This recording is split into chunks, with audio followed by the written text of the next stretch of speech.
An MP from Sarawak has launched another attack on Health Director General Dr. Noor Hisham Abdullah by questioning his credentials, saying he is a surgeon and not a public health specialist to handle the pandemic. After coming under fire for his criticism against Noor Hisham 2 years ago, Bintulu MP Tiong fired a fresh tirade today by questioning if Noor Hisham, as a key decision-maker in the country's pandemic response, was indeed the best person to lead the fight against Omicron. Tiong said the fact remained that he is a surgeon whose background is not that of a public health specialist.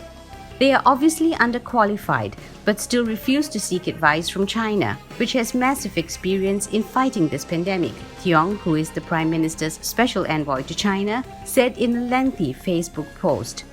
He said people had noticed that the death rate from the pandemic in China was low and questioned why Malaysia had not adopted more strategies from that country. And why hasn't Noor Hisham been replaced yet?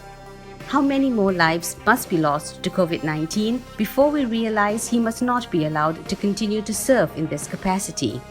Health Minister Khairy Jamaluddin was also not spared as Tiong questioned if he had a clear strategy in the nation's fight against the Omicron variant. In this situation, we need to ask whether, as the minister in charge, he has a clear strategy to meet the worst-case scenario, or is he still adopting a one-step-at-a-time attitude right now? 2 years ago in the Dewan Rakyat, Tiong questioned why Noor Hisham was not visiting hospitals to provide moral support to medical teams. He claimed the Director General was afraid of dying and accused him of seeking publicity with his daily health briefings.